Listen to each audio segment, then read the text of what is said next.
Welcome to Washington Today on C-SPAN Radio for Thursday, May 9th, 2024. The White House says it does not believe that Israel seizing control of the Gaza Strip side of the Rafah crossing with Egypt violates President Joe Biden's warning that if the Israeli military goes into Rafah, the U.S. will not supply weapons for that operation.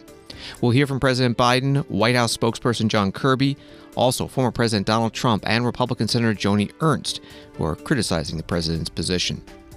Senator Rick Scott, Republican from Florida, accompanies Donald Trump to court in New York City for Donald Trump's hush money criminal trial. House Speaker Mike Johnson says he wants to move on from fellow Republican Congresswoman Marjorie Taylor Greene's failed effort to remove him from the speakership, saying, "I don't hold grudges." Congresswoman Greene has a different take about yesterday's vote. The Senate is bumping up against Friday's deadline to pass a 5-year Federal Aviation Administration reauthorization, or a 1-week extension. There are some big disagreements over what amendments to allow, and that's preventing either option from moving forward. Acting Labor Secretary Julie Su is questioned at a Senate hearing about a report showing rampant sexual harassment at the FDIC, the Federal Deposit Insurance Corporation. And former President Bill Clinton at a Milken Institute conference in Los Angeles talks about what he says is the most important lesson he learned in life. It was from a teacher over 60 years ago. Associated Press reports from Jerusalem that Prime Minister Benjamin Netanyahu said Thursday that a U.S. threat to withhold some arms would not prevent Israel from continuing its offensive in Gaza, indicating it might proceed with an invasion of the packed city of Rafah against the wishes of its closest ally. President Joe Biden has urged Israel not to go ahead with such an operation over fears it would exacerbate the humanitarian catastrophe in the Palestinian enclave. On Wednesday, he said the U.S. would not provide offensive weapons for a Rafah offensive, raising pressure on Netanyahu. But in a statement released Thursday, Netanyahu said, "If we have to stand alone, we will stand alone. If we need to, we will fight with our fingernails. But we have much more than fingernails." That was from Associated Press. President Biden did an interview with CNN Wednesday night. I made it clear that if they go into Rafah, they haven't gone into Rafah yet. If they go into Rafah, I'm not supplying the weapons that have been used historically to deal with Rafah, to deal with the cities, to deal with that problem. We're going to continue to make sure Israel is secure in terms of Iron Dome and their ability to respond to attacks like came out of the Middle East recently. But it's just wrong. We're not going to supply the weapons and the artillery shells used that have been used. Artillery shells as well. Yeah, artillery shells. President Biden interviewed Wednesday night on CNN. White House spokesperson John Kirby held a virtual news conference today, and most of the reporters' questions were about Israel's war with Hamas and Rafah and U.S. weapons. Since the U.S. will still be providing, billions in aid, military aid to the Israelis, is the belief that just the threat of not sending these bombs and artillery shells, that's going to be enough to convince Netanyahu not to go forward? That's one. And then two, just sort of more broadly, why draw the line here at Rafah? I get that there's, 1 million plus Palestinians that have had to go there. But if the goal was, the U.S. can help with the stopping smuggling and Sinwar and all these things, why not withhold the bombs and artillery shells before other cities in Gaza were flattened? I think first, we were obviously making sure over the last 7 months that Israel had what it needed to deal with a very immediate, viable threat, and we did that. And what you're seeing out of the president's thinking lately is regards the sheer size of the population that has now assembled in Rafah, and the concerns in time and space that we have when we hear the Israelis speak about going into Rafah in a potentially big way with more than 1 million people seeking refuge there.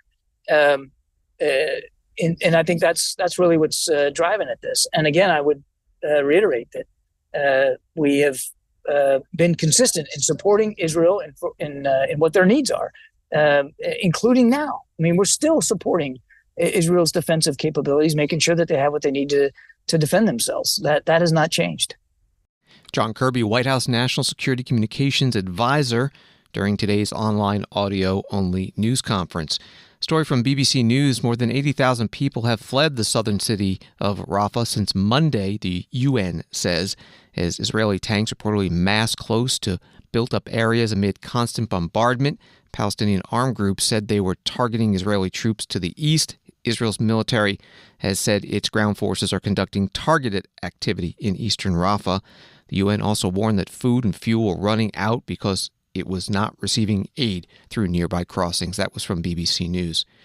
More from John Kirby's briefing. He emphasized that President Biden has been standing and will stand by Israel. We are still working inside the strategic consultative group framework to make sure that Israel can again reach its goal, reach its objectives, but do it in a way that avoids further civilian casualty and further loss of civilian infrastructure. The arguments that somehow we're walking away from Israel fly in the face of the facts. I mean, this is a president who visited Israel within days of the October 7th attack.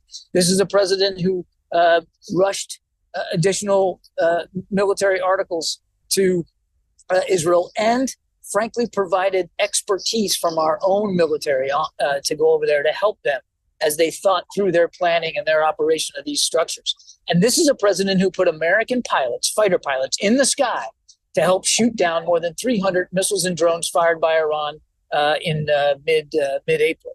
So the argument that somehow we're walking away from Israel, we're not willing to help them defeat Hamas, just doesn't comport with the fact. White House spokesperson John Kirby during an online audio news conference. Former President Donald Trump and the Republicans, writes USA Today, moved Thursday to make a campaign issue out of President Joe Biden's pledge to withhold weapons from Israel if it launches an assault on heavily populated areas in Gaza. In a Truth Social post, Trump attacked Biden and Hamas by accusing the president of, quote, taking the side of these terrorists, just like he has sided with the radical mobs taking over our college campuses. That was reporting by USA Today.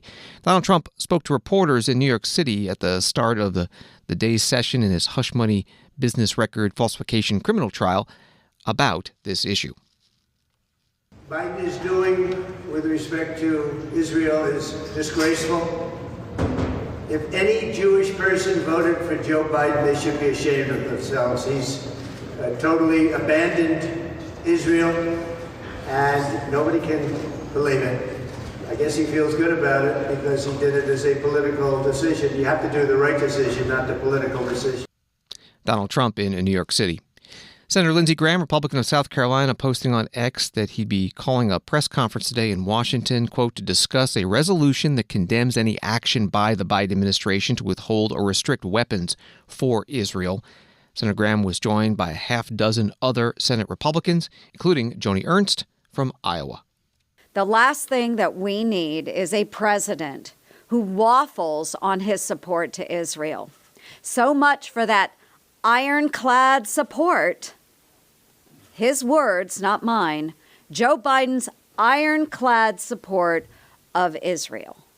Folks, he's lying to Israel and he's lying to all of you.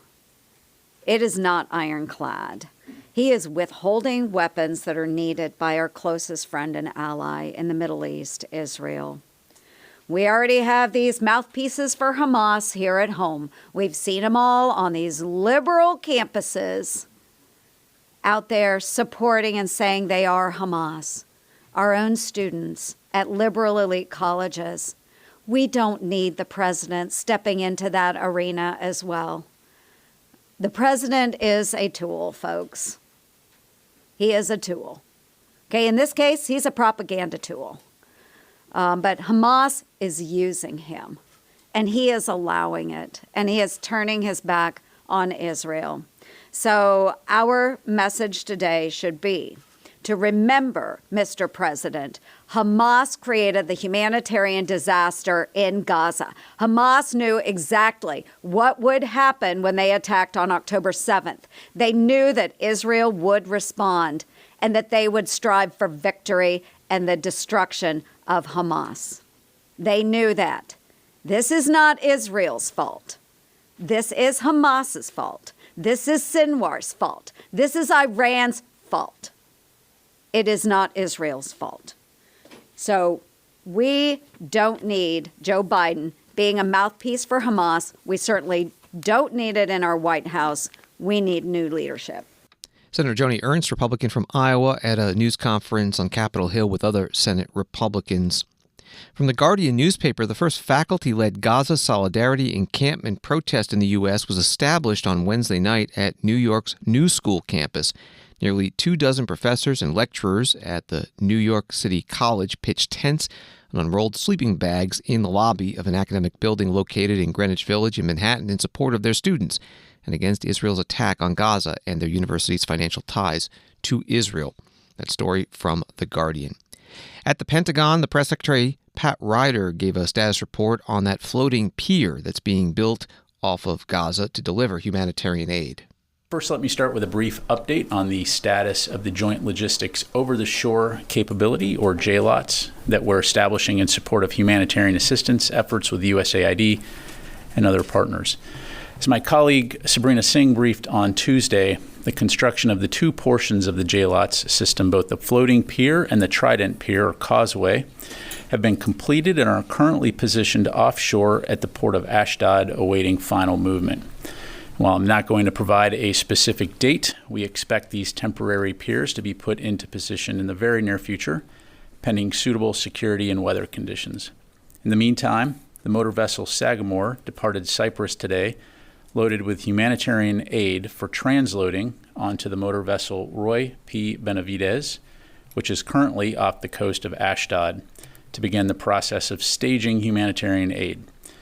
And once the floating pier and the Trident Pier are in position, this will allow for the Benavides to transload the aid to logistics support vessels and delivery, while the motor vessel Sagamore is back in Cyprus to enable loading of additional aid. And as you are aware, this is a complex operation which requires close coordination with many partners. The United States is joining an international community-backed effort led by USAID with support from the United Nations, the World Food Program, the Republic of Cyprus, other partner nations, and the IDF to expand the delivery of humanitarian assistance via a maritime corridor to the people of Gaza. We're grateful for the continued partnership and cooperation of all involved in this important effort, and we'll be sure to keep you updated as the JLOT system becomes operational. Pentagon Press Secretary Pat Ryder, and Air Force Major General. This is Washington Today. U.S. House Speaker Mike Johnson, Republican from Louisiana, says it's time to move on from yesterday's failed attempt to remove him as Speaker. The motion to vacate came from Congresswoman Marjorie Taylor Greene, Republican from Georgia. And then there was a motion to table or kill it, and the House passed that motion 359 to 43. Voting yes to kill it, 196 Republicans and 163 Democrats. Voting no, 11 Republicans and 32 Democrats. Also, 7 Democrats voted present. Speaker Johnson was interviewed this morning on Fox News Channel. Are the threats to your speakership over now for this term? Well, look, it was an overwhelming landslide outcome. I mean, I think the message is sent. We have serious work to do, y'all. There are two competing visions for the country. We are fighting to save America and preserve its founding principles, to get Donald Trump back to the White House and to win the majority in the Senate and the House for the Republican Party so that we can fix all of these extreme challenges. We have no time for nonsense here. We got to get the job done. What Marjorie Taylor Greene's doing, do you look at nonsense after 2.5 hours? Do you think she's a serious legislator? Look, I'm going to let other people judge Marjorie. I've got to work with all my colleagues here. I'm not mad at anybody. No, I'm not a politician. I'm trying to approach this as a Christian. Okay, you're a diplomat. Look, I don't hold grudges. I got to work with everybody. And I told her last night before we left the floor, let's move on, Marjorie. I'm okay with this. Let's move on. And what'd she say? I think we'll have an opportunity to do that. Let's see. Okay. House Speaker Mike Johnson on Fox News Channel this morning. Congresswoman Marjorie Taylor Greene was on Steve Bannon's podcast about her failed motion to vacate the Speaker's chair. Yesterday, it was a great victory for the American people to see the truth, for the curtain to be drawn back and them to see the ugly truth. The uniparty is alive and well in the people's house. Now, that's where the irony is just screaming. And yeah, you're right. You can talk about the special interests controlling Washington, D.C., but the vote yesterday proved that Mike Johnson is completely bought and paid for by the Democrats. Nancy Pelosi, Jerry Nadler, the two Democrats that led the effort to impeach President Trump twice, voted to save Mike Johnson, along with Hakeem Jeffries and the entire Democrat leadership team. But so did Republicans. And that shows you right there that we have a lot of work to do in our GOP conference. If we're going to be the Republican majority that holds the House under President Trump, then our Republican majority needs to be whipped into shape, because yesterday they completely capitulated to Democrat control of the House of Representatives, even though we have solid control with Republican votes. And it was proven yesterday, all the lies were proven, Steve. Democrats can't take control of the House. Hakeem Jeffries cannot become Speaker of the House because we have the votes and we hold the majority. But Hakeem Jeffries is indeed Speaker today because Democrats saved Mike Johnson. Congresswoman Marjorie Taylor Greene, Republican from Georgia, on Steve Bannon's podcast War Room today. The Congresswoman posted on X this morning, Congress, which is paid for by the American people and sent to represent them, didn't stop the border crisis, didn't stop funding foreign wars, didn't protect America's energy industry, didn't cut spending to reduce inflation, didn't defund the weaponized government. Instead, Congress protected itself and kept the uniparty control over the people's house. The workings of Congress also came up today when Governor Spencer Cox, Republican from Utah, spoke in Washington about his signature initiative as chair of the National Governors Association. It's called Disagree Better, and a description on the NGA website reads, Americans need to disagree better. And by that, we don't mean that we need to be nicer to each other, although that's helpful. We need to learn to disagree in a way that allows us to find solutions and solve problems instead of endlessly bickering. Governor Cox was interviewed by Frederick Ryan, Ronald Reagan Presidential Foundation and Institute Board of Trustees Chair. The incentive structure in our country is all misaligned. There's no incentive to do work like this. And so we're trying to help convince governors first, because governors actually have to do stuff. That's why we kind of thought they're the best group to kind of work together. We do this bipartisan work anyway. But outside of that, to help people understand, not just that it's a good thing to do for our country, but that it's good politics, that you can actually get elected or reelected doing this. There are some problems with the way we select candidates that makes it a little more difficult to do this, where again the incentives are to be performative, to be loud, to be outrageous, and even though the vast majority of Americans don't want that, there's a misalignment there, and so that's a piece that we still need to figure out. Well, just on that point, how the political incentives, at least maybe in Congress as an example, are at odds with trying to increase civility, trying to find common ground. In fact, some of the most visible members of Congress have their visibility because of the outrageous things they do, the divisive things they do, they're placed on social media. I would just, I don't mean to correct you, but I would say all of the most visible members of Congress are that way. So how do we change the incentives? I mean, they're doing it because it works for them. Maybe not for everybody, but for those who are doing it. How do we change the incentives so that that doesn't work for someone who's seeking office and running for Congress? Yeah. So again, I think there are some structural pieces that aren't necessarily part of what we're doing, but that there are other groups working on that are important from an electoral standpoint. But there are some things that I think we can all do. One is I do think we need to take a hard look at the internet and social media in general. Just finished a book and had a great conversation with the author Frank McCourt called Our Greatest Fight. That I highly recommend, and he has some bold ideas around completely restructuring the internet itself, the very fabric of the internet and how it works to help us so that we don't just have a few very large duopolies or monopoly-like companies that are controlling all of this and controlling those algorithms that I think is really critical to this conversation. But I have to say the answer is truly all of us in and at the local level deciding that we are going to make this an issue, so that when you're in a town hall with a candidate and you're asking them what their position is on abortion or guns or whatever, that you're asking them, what are you doing to depolarize our state or our city or our school board? What are you going to do to bring people together to solve problems? Asking that as a question. And then our hope is we're trying to change the permission structure to let people know that you can talk about this, to give them the actual language. Again, Tim, I'll keep shouting you out. That's okay, but that's something you're working on, to give people the language to do this, and then to show that the backlash isn't what you think it's going to be. Every one of the governors who's done an ad like this, they were pretty nervous when those ads were released. Like, what's going to happen? Am I going to get all this backlash? And very little. I mean, it's 10-1, the positivity. What they hear is, this is so refreshing. Thank you for doing this. And then that again, then gives them permission to do it again. And our hope is that it will give people who see this, who would never run for office, thinking, oh, I could do this, that interests me, and we can get some different candidates maybe running for office again, because the incentive structure now just brings out the people who thrive in that type of environment. Right. Governor Spencer Cox, Republican from Utah, the chair of the National Governors Association at a Ronald Reagan Presidential Foundation and Institute program in Washington, D.C.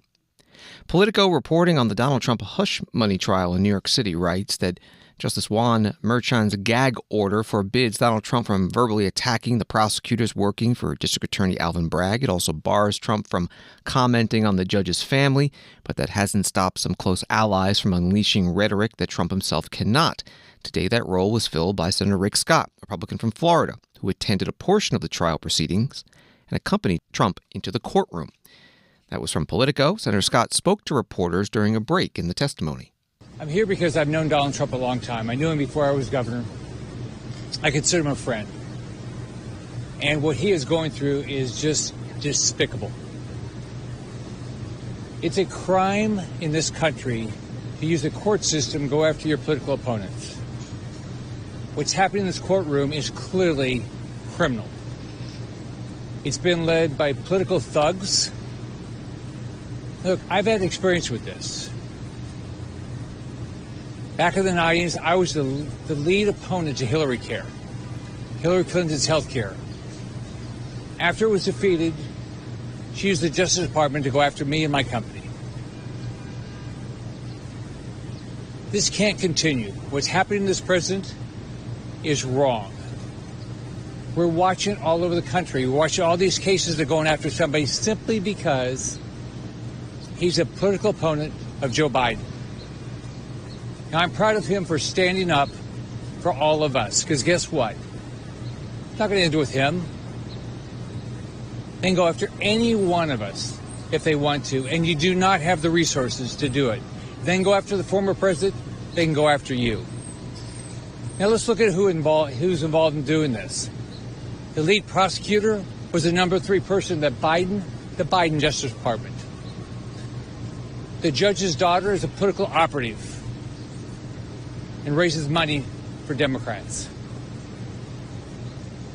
You've got the lead prosecutor's wife is a significant donor to Democrats, and I think to Biden. So this is just a bunch of Democrats saying, we want to make sure that Donald Trump can't talk. They've got a gag order, so he can't go campaign. They've got him holed up in a courtroom. So Joe Biden go campaign, but Donald Trump can't. Senator Rick Scott, Republican from Florida, at the Donald Trump hush money criminal trial in New York City. Donald Trump is facing felony charges that he allegedly falsified business records to hide a payment to a woman who was threatening to make public their extramarital affair. Washington Today continues in a moment. Hi, it's Kayla from C-SPAN. Imagine 45 years ago when there was just a handful of television networks. C-SPAN first went on the air bringing an unfiltered view of government directly to America's living rooms. No spin, no commentary, just pure democracy in action. And it's Greta from C-SPAN. It was a bold experiment. We finally had a front row seat to Congress, the White House, and the campaign trail, all without government funding. As we celebrate 45 years and a legacy of unfiltered access, we ask for your support of a donation in honor of our 4 decades of service. Your gift, no matter how big or small, will help maintain this vital resource for access to the democratic process. You can help ensure another 45 years of witnessing history unfold and empowering citizens to be informed and engaged in the political process. Visit cspan.org/donate today and join our 45th anniversary campaign. Thank you for supporting C-SPAN, your unfiltered view of government. Visit cspan.org/donate today to make your gift of support. Thank you. Welcome back to Washington Today, available as a podcast on the free C-SPAN Now mobile app and wherever you find your podcasts. The Senate today passed another procedural vote on a bill to reauthorize the Federal Aviation Administration for 5 years. The vote was 84-13, but it's unclear if the Senate can finish the bill by Friday night's deadline when current FAA authorization expires. Major holdup is reaching agreement on what, if any, amendments will be allowed to be offered. Punchbowl News writes, the Ronald Reagan Washington National Airport slots issue is heating up. Virginia Democratic Senators Tim Kaine and Mark Warner are out with a new statement this morning vowing to block the 1-week extension of FAA until they get a guarantee that their amendment, which nixes a provision adding new flight slots at DCA, gets a vote. The pair said in a statement, we can't in good conscience greenlight that plan until we have a commitment that there will be an opportunity to put our amendment to a vote. The Senate Majority Leader Chuck Schumer, Democrat from New York, spoke on the Senate floor. Later today, the Senate will vote on cloture on FAA reauthorization.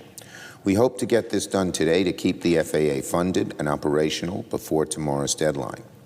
The work we're doing on FAA is going to have practical consequences for millions of Americans who travel by air every single day. So senators have every reason in the world to continue working together on a bipartisan basis to get this done. If we let funding for the FAA lapse, it could be disastrous for the safety of our skies and the efficiency of our airports. Thousands of employees might be furloughed. Air traffic controllers would be forced to work longer and extra hours. Funding for infrastructure projects would be halted. So I urge my colleagues on both sides of the aisle to continue working together so we can fund the FAA and avoid missing tomorrow's deadline. The Senate Majority Leader Chuck Schumer on the Senate floor. Senator J.D. Vance, Republican from Ohio, also spoke today about an amendment he wants to offer to the FAA reauthorization, but does not expect to be able to. It would fund the now expired Affordable Connectivity Program, which provides a subsidy for broadband service to low-income households. I rise today to talk about a program of critical importance to my state and to a number of people all across the country, and that's the Affordable Connectivity Program, something that doesn't generate a lot of headlines, something that doesn't generate a lot of partisan debate, and something for which, gratefully, there is a bipartisan group of senators who would, I think, extend the Affordable Connectivity Program for this country, but unfortunately it looks like the leadership does not want to give us a vote on it. And so I want to talk about why this program is important and talk about why it's important that we hopefully sometime in the future authorize this important program, which just expired a matter of a few days ago. Now, this is a town where we often, the thing that generates headlines are sometimes the most partisan fights, the things that are most pressing and most relevant. And of course, you know me, Mr. President, I participate in those debates just as well as, or just as much as anybody. But sometimes, hopefully most of the time, this body should be geared towards actually accomplishing things for the constituents that we represent. Senator J.D. Vance, Republican from Ohio, on the Senate floor as the Senate continues work on the FAA reauthorization. The pending bill would be a full 5-year reauthorization. There's also a 1-week extension of the temporary authorization that the House has already passed, but the U.S. House has left town. And so if the Senate does not pass that and have it signed into law by Friday night's deadline, the authorization of the FAA will expire. Story from The Hill. The top Democrat on the House Financial Services Committee blasted a third-party investigation of sexual harassment and misconduct at the Federal Deposit Insurance Corporation, arguing it focuses disproportionately on the agency's current Democratic leader and not enough on his Republican predecessors. In a Thursday statement, Congresswoman Maxine Waters, Democrat of California, acknowledged cultural deficiencies at the FDIC, highlighted in the report by the law firm Cleary, Gottlieb, Steen, and Hamilton, but effectively stood up for FDIC Chair Martin Gruenberg as he faces bipartisan pressure to resign. Waters also described the contents of the report as troubling, saying it affirms the FDIC needs to change its policies and programs to improve its workplace culture, particularly in the area of anti-sexual harassment. That was from The Hill. That report was also a topic today at a Senate Appropriations Subcommittee hearing with the acting Labor Secretary Julie Su testifying. Senator John Kennedy, Republican from Louisiana, read some graphic examples of sexual harassment and racial discrimination from the report and then asked the acting secretary what she planned to do about it. Don't you think that that all of the senior management at the FDIC should resign and be prosecuted?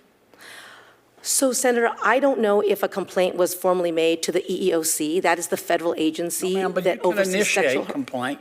You're the labor secretary, and I know from your behavior you believe in protecting employees. Now, this is as egregious as I've ever seen, and I suspect you've ever seen. And I thought we'd already decided that this is no country for creepy old men.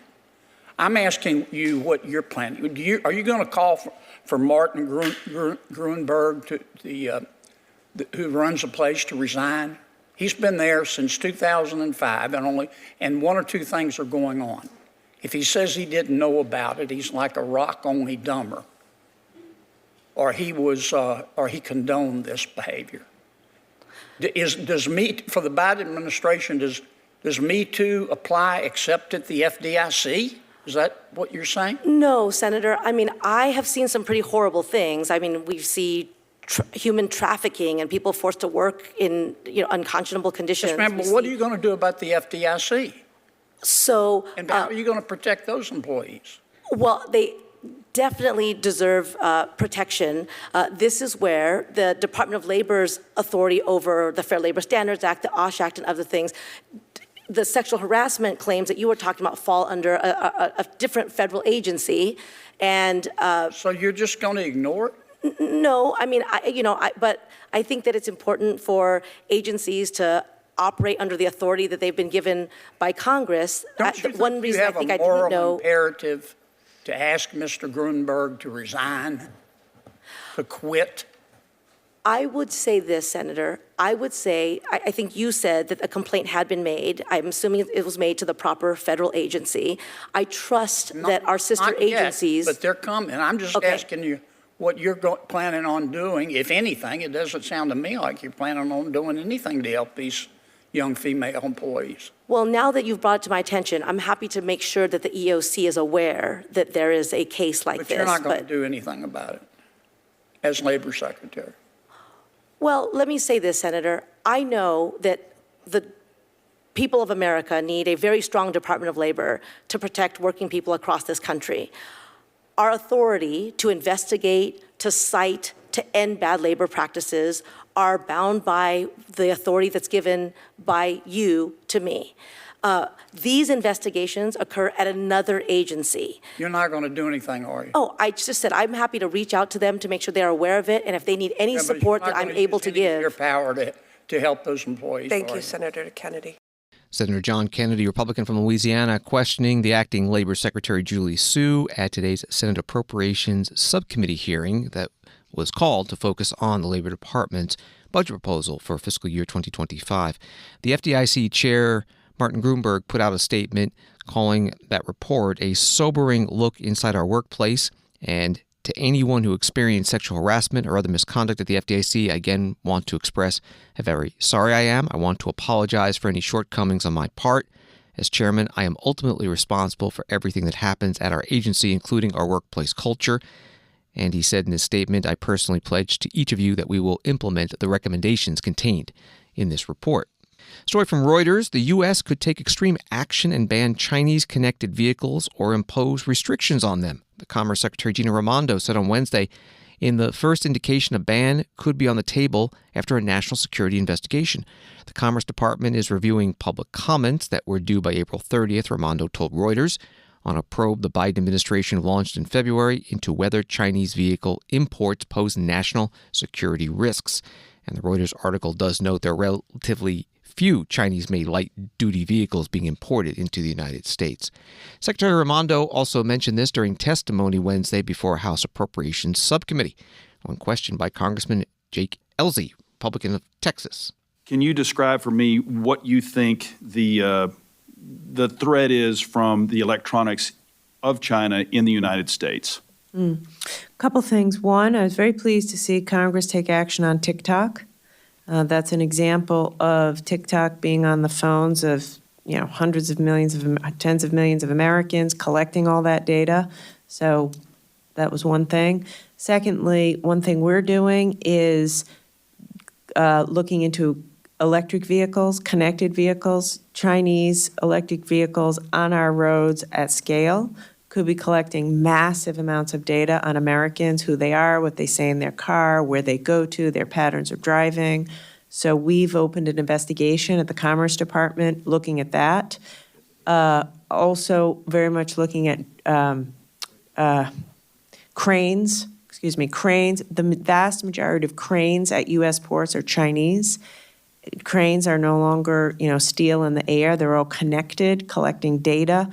So look, I'd say we are building the capacity of our ICTS unit at the Commerce Department and looking very seriously at all of these connected apps, whether they're games or cars or really anything that collects data on large numbers of individuals, their GPS location, where they are, where they go, their family members. I think that we need to take the threat much more seriously, and that's why we are moving out on these things. The Commerce Secretary Gina Raimondo, questioned by Congressman Jake Ellzey, Republican of Texas, at an Appropriations Subcommittee hearing on Wednesday. Wall Street today, the Dow up 331, NASDAQ up 43, and S&P up 26. The 2023 WNBA champions, Las Vegas Aces, visited the White House today, a second year in a row. They were champions 2022 as well. On hand to meet them, President Joe Biden and Vice President Kamala Harris. Aces, it is a special privilege to watch you all play because you do it with such joy. Joy in the game, in the competition, and working together as a team. And in addition to being champions on the court, you all are role models and leaders off the court. You advocate to protect the freedom to vote. You speak out for LGBTQ rights. You fight for pay equity. And through the Las Vegas Aces Foundation, you mentor high school athletes across Las Vegas Valley, from Centennial to Desert Oasis. You teach them about college recruitment, financial literacy, and career development. And while you play on the iconic Las Vegas Strip, you have made the entire Vegas community your home. Another reason I know why Nevada feels such pride in what you all have accomplished.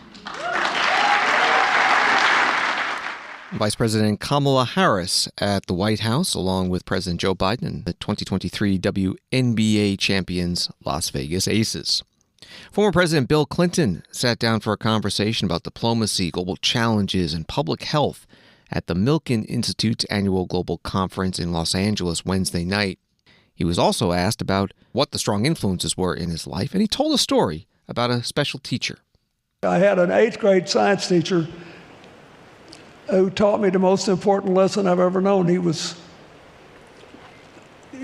Arkansas teachers didn't make any money. They were the second poorest paid in the country. So he was an ex-coach. And a lot of those guys got a reputation for being dumb, and they just hung around to get in their retirement. This guy was really smart. And his wife was my algebra and geometry teacher. So he said, kids, this is the last day of school. 5 years from now, you're not going to remember anything you learned in 8th grade science. You won't remember anything. If you don't remember anything else, remember this. I guess I should say, he was not a conventionally handsome man. He wore Coke bottle glasses when there were no contacts. He had a beak nose, and he chewed cheap cigars in a plastic cigar holder. And he kept getting heavier, and he couldn't afford to buy new clothes. So he was keep coming up. And he knew this. And his wife was beautiful, and so was his sister-in-law, who was our history teacher. So anyway, he said, but listen, this has been 63 years. You remember anything anybody told you 63 years ago? He said, you won't remember anything you learned in 8th grade science. If you don't remember anything else, remember this. Every single morning, I get up, I go into my bathroom, I throw water on my face, put my shaving home cream on, I shave myself and wipe it all off, and I look in that mirror and I say, Vernon, you're beautiful. He said, you remember this, every single person wants to believe they are beautiful, that they matter. If you remember that one thing, it'll take you a long way. Verbatim, word for word, that's what he told me 63 years ago. So I think you could say he had an influence on me. And it's still pretty good advice, isn't it? You think of that. How far had you ever gotten telling other people how ugly they are? So we should remember that, all of us. Former President Bill Clinton at the Milken Institute Annual Global Conference in Los Angeles Wednesday night. You can find the full discussion, runs just under an hour, at our video library, cspan.org. CNN reported last month that following the upcoming presidential election, former President Bill Clinton will release a memoir about his life after serving 2 terms in office. The book, titled Citizen, My Life After the White House, is expected to be released on November 19th, according to the publisher. Thanks for listening to Washington Today. Subscribe to C-SPAN's free evening newsletter, Word for Word, and you'll get the stories making headlines in Washington sent to your inbox every day. Sign up at cspan.org/connect. Have a good night.